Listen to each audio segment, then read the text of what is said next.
Olá, tudo bem? Tudo bom? Muito boa tarde para você que acompanha o Gauchinho.com, sala 203. E hoje nós estamos recebendo aqui no nosso estúdio Gleison Rodrigues Salas, que é pastor aqui em Serafina Correia. A gente vai conversar com o Gleison em 2 minutinhos, logo após os nossos comerciais. Fique ligado, a gente já volta. Você que mora em Serafina Correia e região e sofre com dores na coluna, ciático, dores musculares ou nas articulações, precisa conhecer o Instituto Coluna Vertebral. Faremos uma avaliação criteriosa para o seu caso, utilizando os melhores tratamentos na área da quiropraxia e fisioterapia, para que você tenha menos dores, mais saúde e qualidade de vida. Siga a nossa página no Instagram, clique no link da bio e nos chame pelo WhatsApp. 2025 apenas começou e nós, aqui da Uraunic Serafina, já estamos preparados para lhe entregar o melhor tratamento odontológico da cidade. Aqui você faz todos os exames necessários para um diagnóstico correto e preciso do seu caso, facilitando assim o seu tratamento. Estamos preparados e apostos para lhe dar a melhor experiência no seu atendimento. Então, entre em contato agora mesmo e agende a sua avaliação. É simples, rápido e fácil e pode mudar a sua vida.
Estamos de volta e agora sim, nós vamos conversar com o Gleison, contar um pouquinho da história deste pastor que hoje reside em Serafina Correia e coordena as atividades aqui.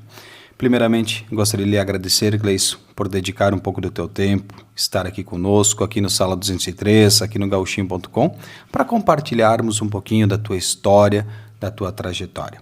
Seja bem-vindo, Gauchinho.com, seja bem-vindo, Sala 203, boa tarde. Boa tarde, para mim é um prazer estar aqui. Podemos também contar um pouquinho da nossa história, né? E é uma alegria, sempre é um prazer poder estar divulgando, sendo qualquer coisa, ou da minha vida, ou da vida de Cristo, qualquer coisa, para mim é um prazer sempre. Perfeito. Vamos começar compartilhando um pouquinho da tua história, né? Tu não é natural de Serafina Correia, né? Não. Na verdade, eu sou natural de Rosário do Sul. Nasci em 25 de outubro de 1982. Rosário do Sul é uma cidade fronteiriça, né? 100 quilômetros da fronteira. E nasci e me criei até os meus 22, 23 anos, fiquei em Rosário do Sul, né? Hoje estou completando, nesse ano eu completo 43 anos. Mas desses 43, a metade da minha vida foi em Rosário do Sul. Rosário do Sul é lá perto do Uruguai, né? Isso. Quase. Na verdade, Na fronteira, a minha família, o meu pai é uruguaio, né? Sangue uruguaio. Meu avô veio junto com os meus avós da Segunda Guerra da Espanha, né? E ficaram na cidade de Salto do Uruguai. Depois vieram mais para o Brasil. Então, meu pai tem sangue uruguaio e a minha mãe é brasileira. Então, elas se uniram ali em Rosário do Sul. Meu pai é policial militar aposentado hoje. E eles são... Então, ficou essa mistura, né, de brasileiro com uruguaio. Então, fala um pouquinho de espanhol, tem um pouquinho do sangue uruguaio, né, nas veias. E essa estadia em Serafina aprendeu a falar o italiano ou não ainda? Ainda não, alguma não coisa. Não fala niente? Né, nada. Né, é buonasera, alguma coisa assim. Alguma outra coisinha, mas quero aprender. Eu acho importante, acho bonito a cultura. Até me comprometi com alguns membros da igreja de um dia pregar só em italiano. Vamos ver se eu vou conseguir, né? Aqui nós temos também várias atividades. Temos um curso de italiano também, que está com inscrições abertas, inclusive. Óbvio. Então é bem interessante também para praticar e aprender a falar. É uma língua a mais que é interessante Sim, você aprender. Lindo, acho muito bonito. A forma como o italiano... às vezes a gente passa na rua e tem duas pessoas conversando, e de como eu gostaria de entender isso, né? Algumas coisas são semelhantes ao espanhol, um pouquinho assim. Então, quando me falam, eu mais ou menos entendo. Mas 90% a gente não entende, né? Então, fico vagando assim. Fica ali boiando, né? Literalmente. Isso aí. Gleison, tu tá em Serafina há quanto tempo? Bom, na verdade, a minha história, se eu puder começar lá do início, né? Fica à vontade. Quando eu servi o Exército, né, 7 anos. Nesses 7 anos que eu servi o Exército, quando eu estava no último ano, eu ia renovar o último ano, eu recebi um convite para mim ir embora para Alegrete. Eu fiz uma volta lá na fronteira que foi interessante. Fui trabalhar em Alegrete e quando eu cheguei em Alegrete, eu já era cristão, convertido, né? Eu já estava eu me batizei na igreja em 2003. E esse ano foi 2006 que eu fui para Alegrete, né? Em Alegrete eu estava trabalhando numa clínica de hemodiálise, trabalhava na administração. Já tinha conhecido a minha esposa, né? Nós nos conhecemos num retiro de carnaval, nos casamos, já estávamos casados morando em Alegrete. Só que em Alegrete nasceu em mim uma vontade vocacional, uma vocação de servir a Deus como pastor. É uma coisa que nem todo mundo quer, né? Mas em mim era muito forte. Foi quando eu deixei o trabalho secular, o trabalho da clínica, para pastorear. Aí fui pastorear em Uruguaiana. Eu estou fazendo a volta. Isso meados de 2008, 2009. Em Uruguaiana, eu me tornei... quando eu estava em Uruguaiana, foi quando eu me tornei pastor. Né? Em Uruguaiana eu pastoreei. Pastoreava 2 rebanhos, tanto em Alegrete quanto em Uruguaiana. Tinha 26 anos.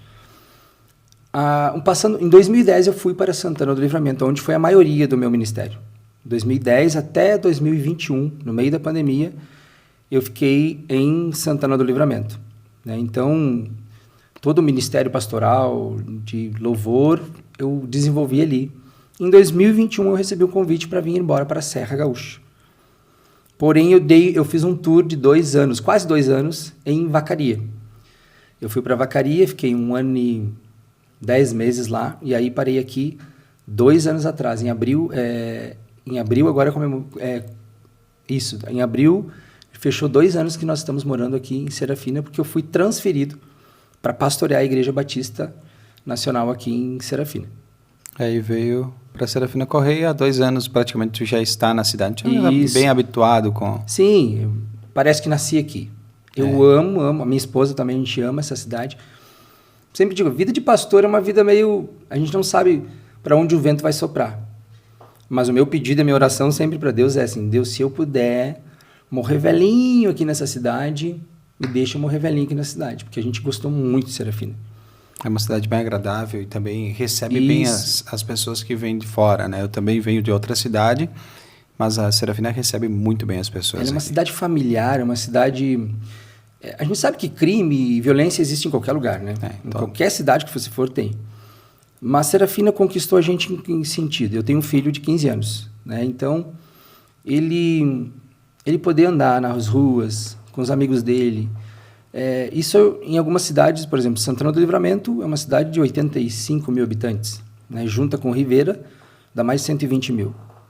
Uruguaiana, 120 mil habitantes. Então, quanto mais gente, mais violência, mais droga, mais né? Então, a cidade pequena do interior, ela proporciona uma qualidade de vida melhor, né? Então, menos demandas, a saúde tem menos demandas, então corre mais rápido, né? Então, para nós, Serafina foi um presente de Deus para nós. E para mim, amo Serafina como se fosse um cidadão serafinense mesmo. Vamos voltar um pouquinho, falar um pouquinho da tua história por que ser pastor? Como é que surgiu esse chamado? Como é que surgiu esse desejo de se tornar um pastor da igreja? Tu era um membro, né? Isso.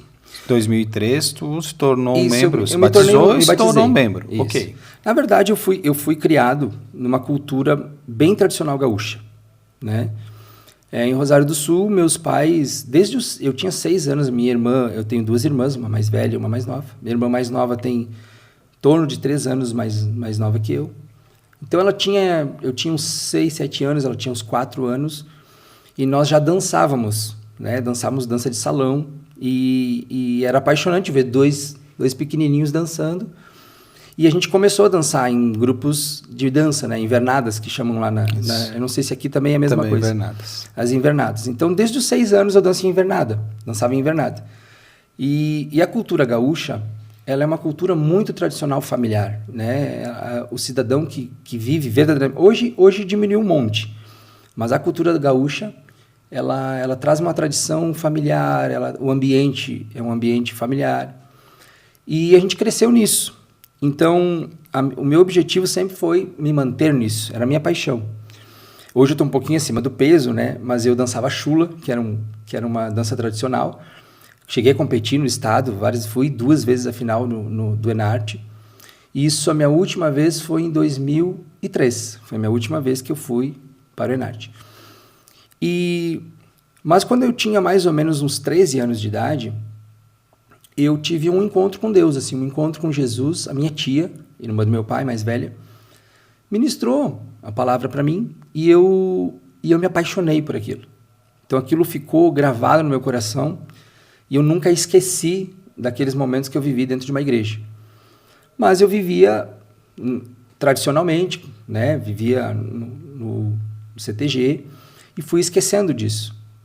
Mas chega um momento na minha vida que eu tive uma crise muito grande, muito forte. Foi quando eu tinha em torno de uns 21, 22 anos e houve um problema na minha família. Meu pai e minha mãe se divorciaram e eu me lembro que eu recém havia ingressado na vida cristã. 2003 isso. E aquilo foi um baque na minha vida. Eu não tinha uma profundidade ainda com Deus, eu não conhecia Deus do jeito que eu conheço hoje. E, de certa forma, eu acabei me afastando um pouco. A cultura gaúcha te ensina coisas maravilhosas. Uma das que elas ensina é o respeito aos pais, ficar longe das drogas, né? A gente sempre aprendeu isso lá na fronteira. Quando meu pai separou, meu pai é policial militar, e quando meu pai separou da minha mãe, eu quis me vingar do meu pai, né? Aquele filho revoltado, eu saí da igreja, eu nunca havia me drogado, no fim acabei nas drogas, cocaína, maconha, lança-perfume. Foram 2 anos assim afastado de Deus, da igreja, da minha família. E eu fiz tudo aquilo que um dia eu prometi ao meu pai não fazer, por rebeldia, né? E foi onde eu conheci o fundo do poço mesmo, né? Eu tinha uma vida... Eu recebia do exército na época, eu era cabo do exército, eu recebia em torno de uns R$900 por mês, que hoje deve ser em torno de uns 3 mil. E eu gastava mais ou menos isso daí de cerveja e droga. Não sobrava dinheiro para comer, né? Morava eu e outro colega meu. Até o dia que o meu pai, ele conheceu a Jesus, né? A minha mãe já era cristã, minha irmã mais nova também era. E o meu pai se entregou para Jesus. E aquela entrega dele para Jesus foi o que me resgatou de volta. Então, eu lembro que 2 anos depois, em 2005, eu estava na casa do meu pai já. O meu pai foi para Santana do Livramento, depois que se aposentou, e eu fiquei em Rosário do Sul. Foi ele, minha mãe e a minha irmã. E eu chego na casa dele para visitar e ele me convida para ir num culto. Foi quando eu voltei e nunca mais me afastei. Tanto que eu ia de Rosário, de carona, até Livramento todos os fins de semana. Sexta-feira de tarde pegava o ônibus ou pegava carona para ir a Livramento, assistir o culto e voltar segunda-feira para o quartel. Foi os 2 melhores anos da minha vida, assim, em sentido, lembrando disso, né? Porque a gente recorda, a gente fica lembrando, assim, e foi uma restauração. Mas eu lembro de um fato, que foi o fato que me ganhou para Jesus mesmo. Quando eu tinha, e essa história é bem interessante, quando eu tinha 8 anos de idade, eu sofri um abuso sexual. Essa é a história do Gleison mesmo, né? E esse abuso sexual destruiu com a minha identidade. Destruiu porque eu não sabia quem eu ia ser. Eu não sabia se eu gostava de homem, se eu gostava de mulher. Destruiu a minha identidade realmente. Quando eu tinha mais ou menos uns 20 anos de idade, eu não lembro bem assim as datas, né? O que eu fazia? Eu me relacionava muito com mulheres para provar para mim mesmo que eu era homem, né? E isso ia me corroendo. Mas, na verdade, o que tinha era uma ferida dentro de mim, né? Era algo que eu tinha uma raiva, um ódio, né, da pessoa que havia abusado de mim. E aos 20 anos, por aí, eu estou de serviço no quartel a 30 metros do meu suicídio. Eu lembro bem direitinho. Eu estou com o fuzil do quartel, pronto para tirar minha vida. E eu sou muito alegre, eu estou sempre brincando, dando risada, contando piada. E naquele tempo era pior ainda, né? E um amigo meu viu que eu não estava nos meus melhores dias. Bom, o meu nome de guerra era Salas. E ele disse: Salas, o que está acontecendo contigo? Por que você está tão triste? E eu tinha acabado de terminar um relacionamento com uma namorada, vivendo tudo aquele furacão do meu pai e da minha mãe. E eu lembro que ele me levou para uma salinha pequena, assim, faltavam uns 15 minutos para mim entrar no meu horário do quartel. Eu estava pronto para tirar minha vida. E ali ele me apresentou, ou melhor, ele me relembrou, né, de quem era Cristo. Naquele dia eu confessei a Cristo como meu Salvador e alguma coisa, que eu tenho certeza que foi ele, entrou no meu coração, arrancou aquela dor e me colocou uma vontade de viver que não sei nem te explicar. Então, a minha história de conversão mesmo começou aí. 2 anos afastados, volto para Jesus, e aí sim, aí não larguei mais da mão dele. Conheci a Indy, a minha esposa Indiara, é o nome dela, né? Só tem nome estranho nessa família, é Gleison, Indiara, e meu guri é Azaf. E a gente foi trabalhar. Eu cantava louvores, eu ministrava louvores na igreja, então eu trabalhava como ministro de louvor, né? Mas era nítido assim que as pessoas gostavam de vir até mim para se aconselhar, para conversar, né? Era uma coisa muito natural. Tanto que nessa clínica que eu fui trabalhar, nós começamos a nos unir e tinha 14 pessoas que estavam afastadas da igreja. Enfermeiros, pacientes, e a gente se reunia toda semana, cantar louvor. Quando eu saio de Alegrete, nós já éramos 70 pessoas. Então, era muito nítido assim que Deus havia me separado vocacionalmente para alguma coisa parecida. Quando eu chego em Uruguaiana, sigo no louvor, tocando tecladinho, aquela coisa toda. Mas eu me lembro que de uma vez que o pastor de Santana do Livramento era quem enviava o pregador para Uruguaiana, que dá em torno de 220 quilômetros. E naquela semana não tinha pregador. E aí, não tinha pregador, o pastor me liga: ó, Gleison, você que vai ter que pregar. Então eu preguei a primeira vez, aí na outra semana faltou de novo, preguei de novo, na terceira preguei de novo, e aí não parei mais de pregar. Foi reconhecido que eu tinha um chamado pastoral, vocacional, e eu amava aquilo. Eu amava viver aquilo que eu estava vivendo. Amava estar na presença, amava tocar, amava pregar, amava cuidar de pessoas. E esse amor só aumentou de lá para cá, cada vez mais. Então eu sinto que é algo muito mais forte que eu não pedi para ser, mas eu amo ser, né? Então ser pastor para mim faz parte do Gleison, né? Não é o cargo pastor, mas é uma essência. Eu acho que está em mim cuidar de ovelhas, cuidar das pessoas. E como é que funciona para ser um pastor? Não é simplesmente você declara, tipo, vou ser pastor, monta uma igreja. Não, tem todo um trabalho, né? Dentro da igreja também. Isso. No Brasil nós temos, a legislação é bem, digamos assim, bem branda, bem leve para aberturas de igrejas, né? Eu não sei quando que vai mudar, mas qualquer um pode abrir uma igreja. No Brasil, a pessoa, se ela se decidir que eu sou pastor hoje, vou abrir uma igreja, porque o Estado é laico, então a gente pode tanto abrir uma igreja, um centro espírita, qualquer coisa a pessoa pode abrir. Mas eu faço parte de uma convenção que é cinquentenária, ela tem 58 anos, os Batistas Nacionais. Né? Eles fundaram a Convenção Batista Nacional em meados de 1960, por ali.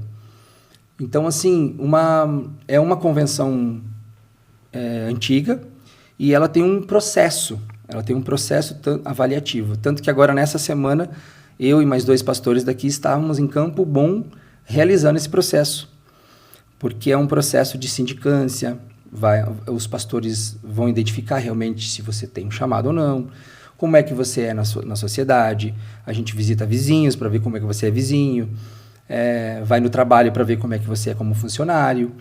Você precisa, a Bíblia fala em 1 Timóteo que a gente precisa ser exemplo para os de fora, né? A minha convenção é assim, ela faz um crivo bem forte. Depois disso a gente faz uma prova e nessa prova você já tem que apresentar um certificado teológico, que na época eu era bacharel em teologia pela FATESP de São Paulo, né? Faculdade Teológica de São Paulo. Fiz a distância. Depois eu fiz a presencial pelo Stergues, que é o nosso seminário aqui do Rio Grande do Sul, me formei em bacharel. Comecei e não concluí pela Uninter, né, o bacharelado, eu e minha esposa. Esse a gente não concluiu ainda. E eu sou bacharel em História também, que é uma coisa que eu amo muito e amo. Se tu quer conversar comigo de História, a gente vai ficar horas conversando de História e eu sou apaixonado por História.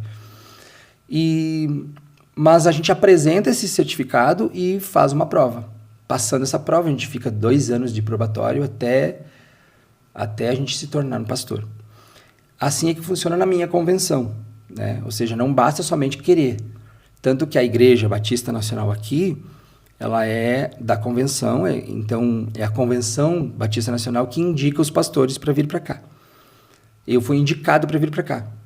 Então fazem 2 anos que eu passei também por um crivo da igreja. A igreja fica conhecendo, ela fica vendo, será que esse mesmo vai ser um bom pastor? Será que... Né? Até sair uma assembleia e a igreja decidir, nós queremos o pastor Gleison como nosso pastor. Então é uma coisa bem formal, né? Tem processos a serem concluídos. Assim. E tu me falaste que tu não sabe quanto tempo tu pode ficar aqui. Tu pode ficar mais um dia, um mês, um ano ou uma vida. Isso. Não sei. Como é que funciona enviar um pastor para outra cidade, para outra igreja? Como é que funciona isso? Que eu acho que é legal entender. Sim. Porque às vezes a gente vê, tal igreja mudou o pastor. Mas por que muda o pastor? Como é que funciona isso? É interessante. Bom, o pastor que estava aqui, o pastor Maurício, é meu amigo, ele esteve 16 anos aqui. E a gente entende, nós cremos, né, que é o próprio Deus que nos direciona. É Ele quem trabalha na nossa vida para nos direcionar.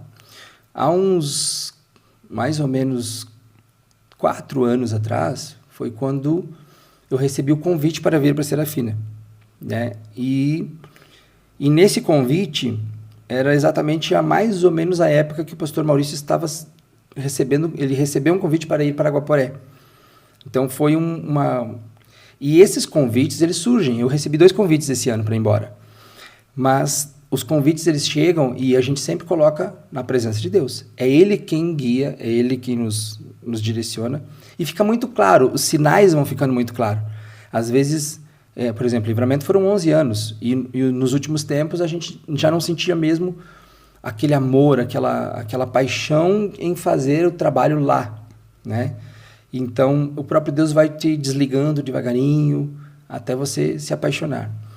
A mesma coisa aqui, né? Quando a gente chegou aqui, por isso que eu digo, eu me apaixonei tanto pela cidade e pelo povo da cidade, pela igreja também, o trabalho está crescendo, a gente está vendo frutos.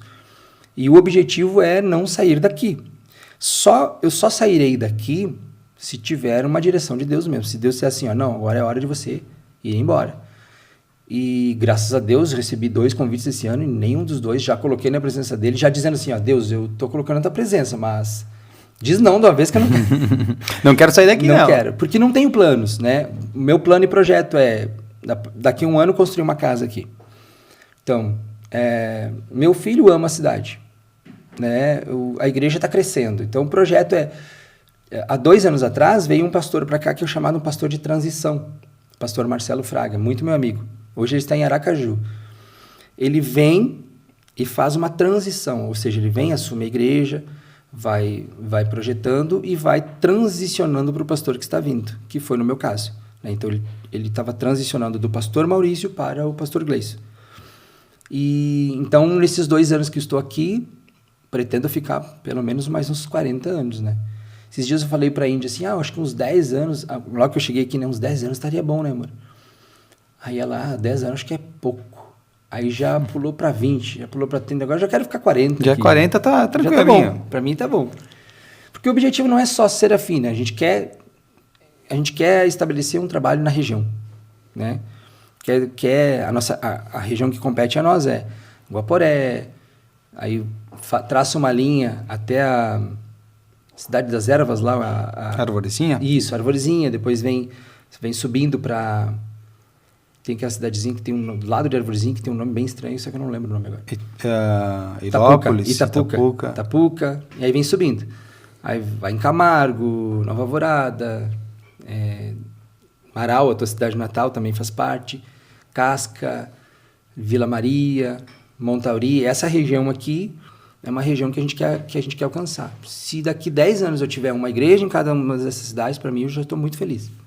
Então vocês têm a sede aqui, mas também vocês abrem outras comunidades, podemos dizer assim. Elas começam como missões, né? Por exemplo, nós temos uma missão em Guaporé, a gente quer abrir uma missão em Montauri, agora em breve. A gente abre uma casa, vamos fortalecendo, e aí conforme vai crescendo, ela se torna uma instituição, né? Abre um CNPJ e ela fica independente. Então, o meu trabalho é até deixar ela emancipada, né? Emancipou, aí vem um pastor, assume, Isso. ou pode ter algo ele já aí. nasce junto, né? O pastor já nasce junto, ele já vai... nós aqui temos 9 pastores. Eu acho que é um recorde até, a igreja que eu acho que nunca teve tanto pastor. Mas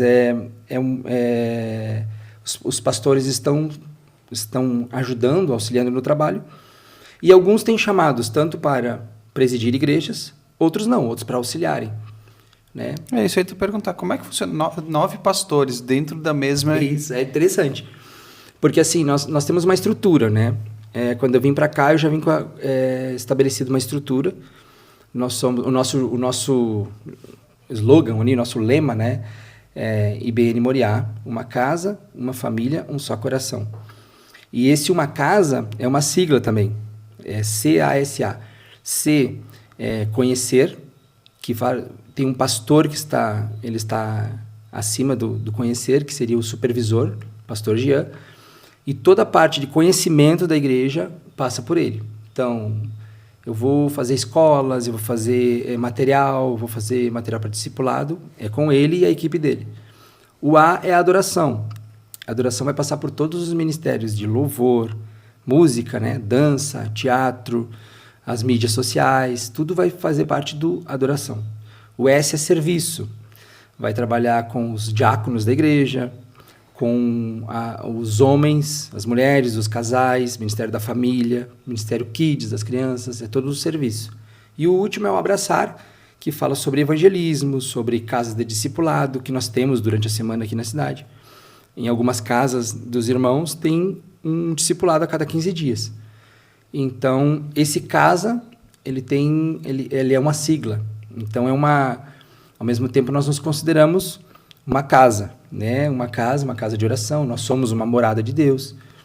Então, o conhecer é o pastor Jean, o adorar é o pastor Eber, o servir é o pastor Aloísio e o abraçar é o pastor Marcos. Então, aí já tem 4 pastores, né? E eu sou o presidente. Abaixo, nós temos outros pastores, um liderando a oração, que é o pastor João Carlos Brum, liderando os casais, que é o pastor João Fernandes, então são 2 João. Temos o pastor que está chegando agora, né, o pai da Sara, que está chegando de Bento Gonçalves, né, que ainda não tem nenhuma função, mas está chegando aqui na cidade, o pastor Davi.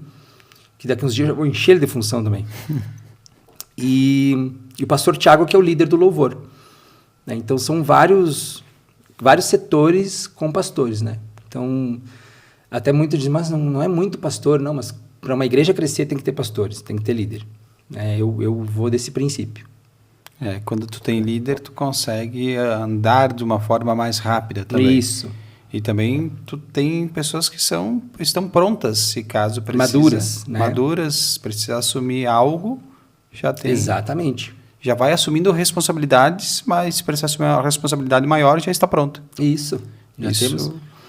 Aqui na cidade nós temos em Serafina, quando eu cheguei, uma das coisas que eu mais amei aqui foi o ministério da terceira idade, a melhor idade. Não é comum nas igrejas ter um ministério da terceira idade. Sempre é crianças, jovens, adolescentes, né, casais. E quando eu cheguei na cidade, eu vi esse ministério e eu me apaixonei por esse ministério, que é um cuidado com os idosos. Então, o pastor Jean e a esposa dele, a pastora Cristiane, eles trabalham com os idosos. Uma vez por mês, agora sábado tem o culto deles. E eles sempre trabalham algum benefício para o idoso. Levam uma psicóloga, às vezes levam uma advogada para falar sobre direito. E isso nasceu no nosso coração, um projeto que se chama a Creche do Vovô, que é um projeto que a gente sonha aqui para Serafina, que a gente quer ter uma estrutura um dia para sermos uma creche para os avós. Por exemplo, se o familiar, em vez de largar o pai ou a mãe em um asilo, ele sai de manhã do trabalho, deixa o vovô e a vovó lá junto conosco e passa o dia inteiro ali, aprendendo, jogando, conhecendo pessoas, tendo palestras sobre saúde, sobre direito, sobre várias coisas. Aí no final da tarde, quando ele volta do trabalho, pega o vovô e leva para casa. Porque esse é o maior motivo, muitas vezes, de um filho não poder cuidar de um pai, não poder pagar um cuidador e coloca em um asilo. E meu pai trabalhou em um asilo e eu sei o quão triste é para eles ficar no asilo. E por mais bem tratados que eles sejam, pode ser o melhor asilo do mundo, o coração deles é um coração de abandono. Eu fui abandonado aqui. Por mais que o filho vá visitar, por mais que o filho vá lá e ame, infelizmente esse é o sentimento dentro de um asilo. É um sentimento de abandono. E esse é o nosso desejo. É um dos projetos que eu tenho no meu coração, é de fazer a creche do vovô, aqui em Serafina. Olha, é uma baita iniciativa. É uma ideia que arde no meu coração. Né? Além de também ter uma escola fundamental, que eu quero ter uma escola fundamental também até a 4ª série, para começar assim, uma escola particular fundamental. É um outro sonho que eu tenho, é um projeto também que a gente quer. É bem interessante, principalmente essa da creche, né, para os avós. Para os avós é algo interessante porque muitas famílias não têm condições de pagar Exatamente. alguém para cuidar durante o dia. Durante a noite está em casa, ok. Claro, é mais simples. E tem pessoas que precisam de alguns cuidados, né? Sim, e a nossa Estar terra é uma ali terra por longeva, perto. né? É uma terra que tem longevidade, tem muitos idosos na nossa cidade, né? Bastante. Isso é uma iniciativa bem interessante. Porque é uma questão de amar. Nós não podemos evitar o inevitável. Você vai ter que sair para trabalhar, sua esposa vai ter que sair para trabalhar, os netos vão sair para estudar. Quem é que vai ficar com o avô em casa? Às vezes é um avô viúvo, uma avó viúva. E ele estar no meio de outros idosos, sabendo que a vida não acabou. Né? Que esse é o grande problema para muitos idosos. Né? Eles acham que a vida acabou. Bom, já sou velho, agora eu já sou um estorvo. Não, a vida não acabou. A gente costuma dizer que aquela ali é a melhor idade. É a idade para curtir os netos, é a idade para curtir sem responsabilidades. É uma idade para se divertir. O grupo deles é mais divertido que o grupo dos jovens da igreja, vocês têm que ver. O grupo deles sai mais brincadeiras que muitas vezes o grupo dos jovens. É maravilhoso lidar com eles ali. Nós temos em torno de uns 30 idosos ali na igreja que participam desse grupo aí. É bem interessante essa ação. Vamos falar um pouquinho da igreja de vocês, onde está localizada e também quem quiser conhecer a igreja. Bom, como é que faz, como é que funciona, para se tornar membro da igreja também. Vamos falar um pouquinho sobre isso. A igreja ela está situada, ela sempre foi no mesmo lugar, né? Ela está... Agora temos 2 farmácias São João, né? Então, Isso. A primeira, a mais antiga. Né? A farmácia São João mais antiga, ela tem a famosa Sociedade Estrela ali, né? Que é a primeira vinícola do estado, né? A antiga cantina. Então, ali naquele prédio, na parte superior, nós estamos com a igreja ali. Ela não tem placa porque o nosso prédio é tombado. Ele é tombado historicamente, então a gente não pode fazer nenhum tipo de alteração externa no prédio, porque tem que manter a aparência.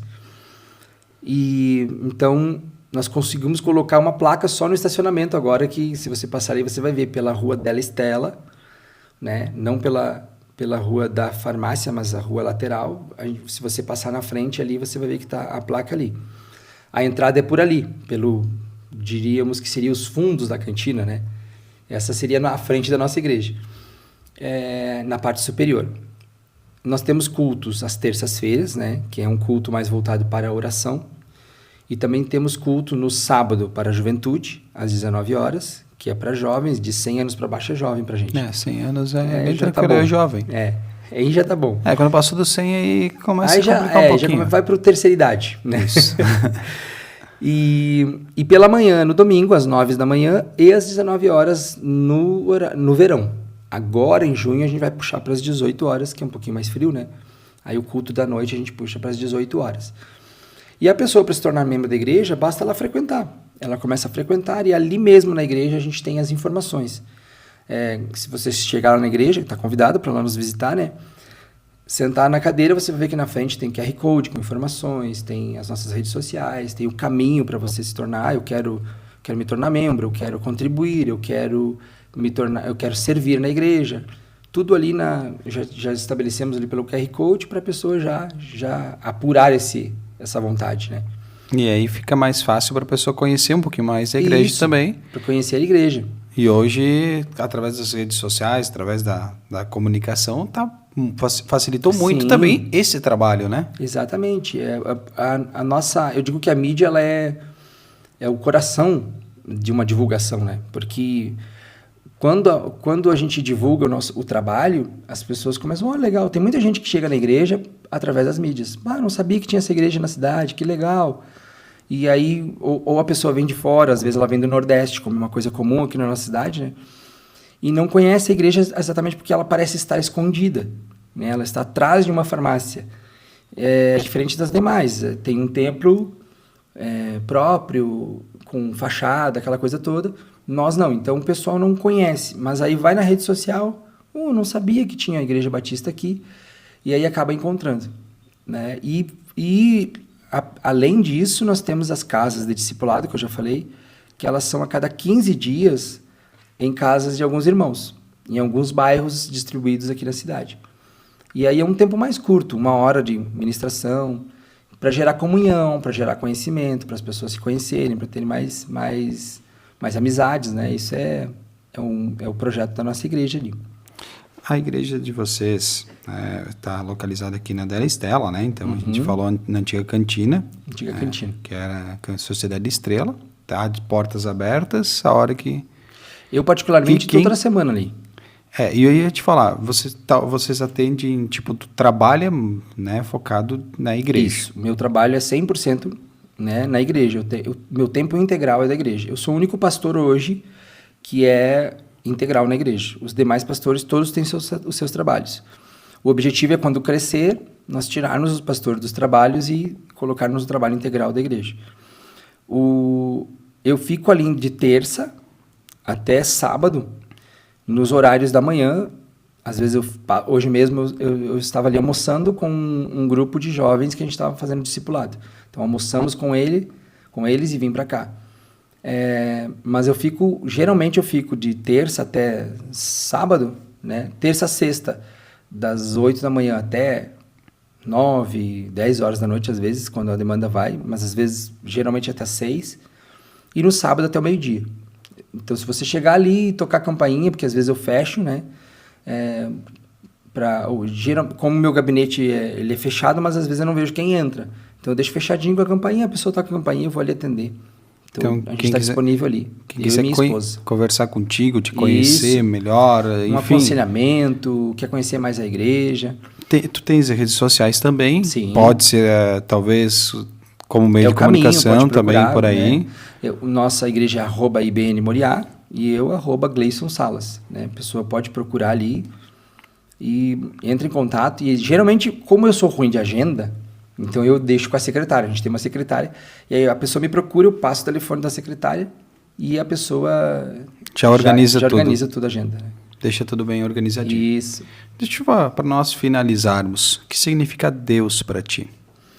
Deus, ele é, né? Muitas vezes as pessoas perguntam, você acredita que Deus existe? Não, eu não acredito que Deus exista, porque tudo que exista teve que ser criado. Para mim, Deus é. Ele nunca foi criado e ele é eterno, porque ele nunca vai morrer. Então, Deus é um conceito difícil de nós entendermos, exatamente porque a nossa mente não compreende a grandeza dele. Então, Deus, para mim, ele é tudo na minha vida, né? E ele deu o seu filho, Jesus, para morrer por mim em resgate. Eu não merecia o céu, eu merecia, na minha crença, né? Eu creio que eu merecia o inferno, mas ele, com o seu amor, me arrancou de lá. E então, Deus para mim é tudo. E o seu filho Jesus é aquele que me salvou e hoje ele mora dentro de mim, fala comigo, me traz a cada dia uma revelação nova, um amor novo, amar, perdoar. Eu não contei, mas eu consegui perdoar o meu abusador, olhando nos olhos dele, compreender ele e saber que ele passava por uma dor semelhante, tive compaixão dele e foi o que curou a minha vida, né? Então Deus para mim é isso, ele é na minha vida. Sem ele eu não consigo viver. Para ele que eu faço canções, é para ele que eu produzo livro, é para ele que eu escrevo pregações, é para ele, por ele e para ele. Família para ti? Família é um presente que Deus me deu. É um presente que Deus me deu para cuidar. A minha esposa é uma preciosidade que ele me deu, um presente que eu não escolhi, ele escolheu para mim, e que eu tento tratar ela da melhor maneira possível, porque como foi ele que me deu, eu estou só cuidando. Então eu tento amá-la, respeitá-la, honrá-la, ser fiel a ela. E o meu filho nem se fala, ele é um presente que Deus deu a mim e a minha esposa. Quando ele tinha 7 anos, a gente gravou uma música chamada Família. E toda vez que eu quero lembrar da vozinha dele, assim, quando ele era pequeno, eu coloco aquela canção para me ouvir. Ele é um presente que Deus nos deu também para cuidar. A família, para mim, é tudo. É a base de toda uma sociedade, né? Agora, tu deixou um gancho e eu estava quase me passando. Tu lançou um livro há pouco tempo. Isso, dia 1º de maio. Vamos falar um pouquinho desse livro. Vamos. Que tu lançou agora, no início de maio, né? Dia 1º de maio tu lançou esse livro. Esse livro está à disposição, está sendo comercializado, não está sendo. E Sim. Como por que escrever um livro? Como é que tu resolveu criar um livro? Na verdade, eu tenho uma veia assim, para escrever, eu gosto de escrever, então eu gosto de produzir muito material. Eu e a minha esposa, nós já tínhamos feito um livro para casais, mas era mais interno para a nossa igreja lá em Livramento. E os demais livros, eu tenho em torno de uns 8 livros escritos, guardadinho. 8? Tudo engavetado. Está tudo engavetadinho. E eu comentei com alguns irmãos aqui da igreja, alguns pastores, e eles, mas pastor, por que você não lança? Por que você lança? Eu digo, eu não sei, eu acho que parece que eu não tenho bagagem ainda para lançar um livro. E até que um Weber, ele me disse assim um dia, pastor, mas o cemitério está cheio de pessoas com livros guardados, né? Tipo, ele falou uma frase meio assim. E eu me dei conta assim, bom, talvez o meu livro vai edificar muitas pessoas, então eu vou lançar. E aí corri atrás do primeiro. O primeiro que eu escrevi se chama Umbigo de Adão. É um nome bem estranho assim mesmo, exatamente porque ele fala sobre a ligação que o homem tem com Deus, né? Se o umbigo liga o homem à mãe, Adão, e a pergunta é, Adão tinha umbigo ou não? Só que é engraçado que você vai ler todo o livro e não vai chegar nunca nessa resposta, porque ele não quer falar sobre o umbigo físico, mas sim o umbigo espiritual que Deus criou, que é o nosso coração com ele. E nesse livro eu conto exatamente sobre essa ligação, a verdadeira adoração, o que é estar ligado a Deus através do nosso coração. Esse foi o primeiro livro, eu pretendo lançar os outros, né? Acho que até o final do ano eu quero lançar o segundo, que é Não se encha do que não te enche. E produzir mais, porque agora eu aprendi uma coisa, eu não posso reter para mim aquilo que Deus me deu. Eu preciso que as pessoas recebam. O livro está sendo comercializado no meu Instagram, na bio, tem um link na bio ali que vai levar direto para a venda dele. Tem na Amazon e tem na Wiclap. São dois locais de venda. E também tem algumas tiragens que chegam, só que vai muito rápido, né? Eu fiz uma última tiragem agora para o lançamento e ela foi muito rápida. Na verdade, vendi o último agora. Antes de vir para cá, eu vendi o último dessa primeira tiragem. Agora eu vou ter que fazer outra tiragem para vir. Então, basicamente, hoje dá para comprar só pelas redes sociais, né? Pelas redes sociais não, pelos links de lojas. E no meu Instagram tem o link ali na bio para comprar o livro. Né? Talvez daqui uns 20 dias eu já tenha livro físico novamente na mão. Mas físico, por enquanto, não. Por enquanto eu não tenho. Tem só o meu lá, que está guardadinho. Mas daqui uns 20 dias já vou fazer outra encomenda e ter mais livros, né? E porque é uma coisa que eu gosto. Aprendi que eu gosto muito de ler, então eu gosto também de escrever. E muitas vezes eu tenho conceitos e eu digo, eu preciso distribuir isso, não só pregando, mas também falando, cantando e escrevendo. É o que eu mais gosto. E escrevendo, tu registra, né? Principalmente o livro, ele está aí... Eterniza, né, a nossa ideia. Exatamente. Ele fica eternizado, né? Para a posteridade, para que 100 anos o livro está aí. É isso aí. E às vezes a nossa palavra, daqui 100 anos, se nós não tiver ela registrada, não estará mais aqui. Não está mais aqui. Então, o livro é facilmente esquecido. E tem autores cristãos que já são falecidos e até hoje a gente está lendo estudos dele. Charles Spurgeon, os mais famosos como C.S. Lewis, até hoje estão reverberando ensinamentos e coisas que eles fizeram antes antes do seu falecimento. Outros são bem velhinhos, mas eternizaram escritos, né, como as Crônicas de Nárnia, né, que muita gente não sabe, mas é um escritor cristão que fez as Crônicas de Nárnia baseado nos Evangelhos, né? E além disso ele também escreveu vários livros. Então eu não quero me comparar a eles porque eu não vou chegar a ser um C.S. Lewis da vida. Mas eu quero sim poder, pelo menos para a minha comunidade, para a igreja no qual eu sou pastor, ter nas suas mãos um livro que possa entender aquilo que Deus tem falado no meu coração. Gleison, eu gostaria de te agradecer por estar aqui. Também me deixa o espaço, caso a gente não falou algo que é pertinente ser falado, por favor, fique bem à vontade. Eu vou voltar, com certeza. E o espaço, né, está sempre convidado para quando quiser aparecer aqui, vir aqui conversar conosco, está convidado para retornar.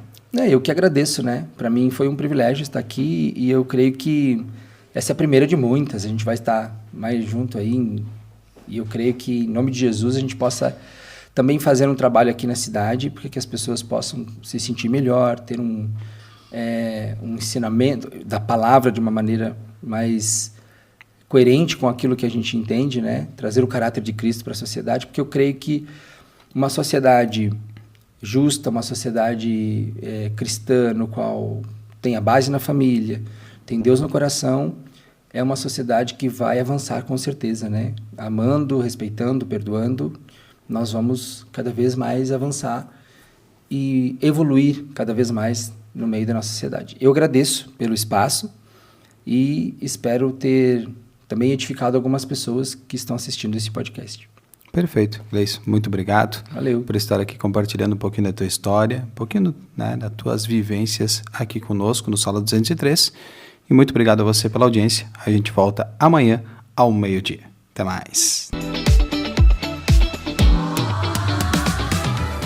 Você que mora em Serafina Correia e região e sofre com dores na coluna, ciático, dores musculares ou nas articulações, precisa conhecer o Instituto Coluna Vertebral. Faremos uma avaliação criteriosa para o seu caso, utilizando os melhores tratamentos na área da quiropraxia e fisioterapia, para que você tenha menos dores, mais saúde e qualidade de vida. Siga a nossa página no Instagram, clique no link da bio e nos chame pelo WhatsApp. 2025 apenas começou e nós, aqui da Aura Única Serafina, já estamos preparados para lhe entregar o melhor tratamento odontológico da cidade. Aqui você faz todos os exames necessários para um diagnóstico correto e preciso do seu caso, facilitando assim o seu tratamento.